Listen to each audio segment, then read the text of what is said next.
Hello guys, welcome back to our YouTube channel scrumptiously yours. അപ്പോൾ നമുക്കിന്ന് chocolate ഇല്ലാണ്ടൊരു chocolate cake ഉണ്ടാക്കി നോക്കിയാലോ.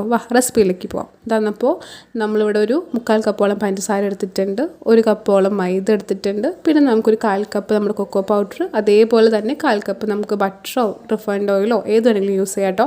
അത് നമ്മൾ എടുത്തിട്ടുണ്ട്. പിന്നെ നമുക്കൊരു മുട്ട, 1 teaspoon baking powder, 1/4 teaspoon baking soda. ഇനി നമുക്ക് ഈ ഡ്രൈ ഇൻഗ്രീഡിയൻസ് എല്ലാം ഒന്ന് മിക്സ് ചെയ്യാൻ വേണം. അപ്പം നമുക്ക് നല്ല വെറ്റല്ലാത്തൊരു പാത്രം, നന്നായിട്ട് ഡ്രൈ ആയിട്ടുള്ള ഒരു പാത്രത്തിലേക്ക് ഈ ഇൻഗ്രീഡിയൻസ് എല്ലാം ഇട്ട് കൊടുക്കുക. എന്നിട്ട് നമ്മൾ ഇതിനകത്തേക്ക് ഒരു നുള്ളു ഉപ്പും കൂടെ ആഡ് ചെയ്ത് കൊടുക്കുക കേട്ടോ. അപ്പോൾ നമ്മൾ സാൾട്ടഡ് ബട്ടർ ആണെന്നുണ്ടെങ്കിൽ ഇപ്പോൾ ഈ ഉപ്പിൻ്റെ ആവശ്യമില്ല, അൺസാൾട്ടഡ് ആണെങ്കിൽ ഇപ്പോൾ തന്നെ ചേർത്ത് കൊടുക്കുക. നന്നായിട്ടൊന്ന് മിക്സ് ചെയ്യുക. എല്ലായിടത്തേക്കും എല്ലാ പൊടികളും ഒരേപോലെ തന്നെ രീതിയിലൊന്ന് മിക്സ് ചെയ്യുക. അല്ലെങ്കിൽ നിങ്ങൾക്ക് സിഫ്റ്റ് ചെയ്തെടുത്താലും മതി, പ്രശ്നമില്ല. അപ്പോൾ ഇങ്ങനെ ചെയ്താലും നമ്മൾ ഈ കേക്കിന് ടെക്സ്ചർ ഇങ്ങനെയാണ്, അപ്പോൾ അതുകൊണ്ട് നമ്മൾ ഇങ്ങനെ മിക്സ് ചെയ്യണം കേട്ടോ. ഇനി നമുക്ക് ഒരു സെൻറ്ററിൽ ഒരു പോർഷൻ ഉണ്ടാക്കിയിട്ട് നമുക്കൊരു മുട്ട പൊട്ടിച്ചൊഴിച്ച് കൊടുക്കുക. അതിലേക്ക് നമുക്ക് 1 ടീസ്പൂൺ അളവിൽ നമുക്ക് വാനില എസൻസ് ചേർത്ത് കൊടുക്കുക കേട്ടോ. നമുക്ക് മുട്ടയുടെ സ്മെല്ലൊന്നും ഇല്ലാതിരിക്കാൻ വേണ്ടിയിട്ടാണ്.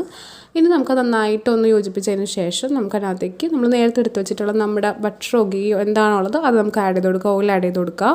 അതിനുശേഷം നമുക്ക് കേർഡ് ആവശ്യമുണ്ട് കേട്ടോ. കേർഡ് നമുക്കൊരു 1/4 കപ്പോളം വരുന്ന കേർഡ് നമ്മൾ ആഡ് ചെയ്ത് കൊടുത്തിട്ടുണ്ട്. ഇനി നമുക്ക് രണ്ടും കൂടി മിക്സ് ചെയ്യുക. ഇനി നമ്മൾ നല്ലപോലെ പൊടികളുടെ കൂടെ നന്നായിട്ട് യോജിപ്പിക്കുക. മിക്സ് ചെയ്തതിന് ശേഷം നമുക്കൊന്ന് നോക്കിയിട്ട് വരാം കേട്ടോ.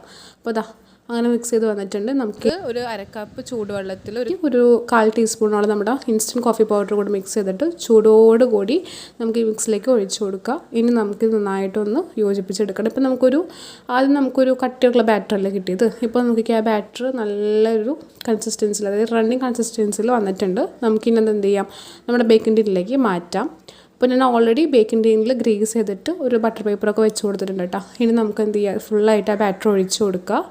അപ്പോൾ ഒഴിച്ചു കൊടുത്തതിന് ശേഷം നമുക്കൊരു ഫോർക്ക് ഉപയോഗിച്ചിട്ട് നമുക്കതൊന്ന് അതിൻ്റെ ബബിൾസൊക്കെ പോകാൻ വേണ്ടിയിട്ടാണ് നമ്മളങ്ങനെ കാണിക്കുന്നത് കേട്ടോ.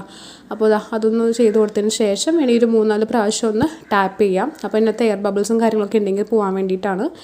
ഇനി ഞാനിവിടെ ഉണ്ടാക്കിയിട്ടുള്ളത് നമ്മുടെ ചോക്ലേറ്റ് ഗനാഷാണ് കേട്ടോ. നമുക്കൊന്ന് ഡെക്കറേറ്റ് ചെയ്യാൻ വേണ്ടിയിട്ട് ഞാൻ ചോക്ലേറ്റ് ഉപയോഗിക്കാണ്ടാണ് ഈ ഗനാഷ് ഉണ്ടാക്കിയിരിക്കുന്നത്. നമുക്ക് ഇതിൻ്റെ വീഡിയോ ഉടൻ തന്നെ ഇടാം.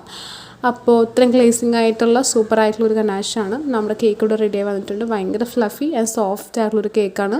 എൻ്റെ മേലേക്ക് നമ്മൾ നേരത്തെ ഉണ്ടാക്കി വെച്ചിട്ടുള്ള ഗനാഷാണ് അതൊക്കെ യൂസ് ചെയ്യാണ് കേട്ടോ. അപ്പോൾ നമുക്കിനി ഡെക്കറേറ്റൊക്കെ ചെയ്തതിന് ശേഷം നമുക്കൊന്ന് ടേസ്റ്റ് ചെയ്ത് നോക്കാം. ഗനാഷ് നമ്മളൊരു പൈപ്പിംഗ് ബാഗിൽ വെച്ചിട്ട് ഡ്രിപ്പ് ചെയ്ത് കൊടുത്തും കഴിഞ്ഞിട്ടുണ്ട്. അപ്പോൾ ഡെക്കറേഷനൊക്കെ കഴിഞ്ഞു. നമുക്കിനി ടേസ്റ്റ് ചെയ്ത് നോക്കാം. അപ്പോൾ കാണാൻ തന്നെ നല്ല ഭംഗിയുണ്ട്. എല്ലാവരും വീട്ടിലൊന്ന് ട്രൈ ചെയ്ത് നോക്കിയിട്ട് ഫീഡ്ബാക്കൊക്കെ അറിയിക്കാം. അപ്പോൾ കാണാൻ തന്നെ നല്ല ഭംഗിയുണ്ടല്ലേ. നമുക്കൊന്ന് ടേസ്റ്റ് കൂടെ ചെയ്ത് നോക്കണ്ടേ. ഞാനപ്പോൾ അതിനൊരു പീസ് എടുത്ത് നമ്മുടെ ഗനാഷിലേക്ക് ഒന്ന് ഡിപ്പ് ചെയ്ത് വായിലേക്ക് വെക്കണേ.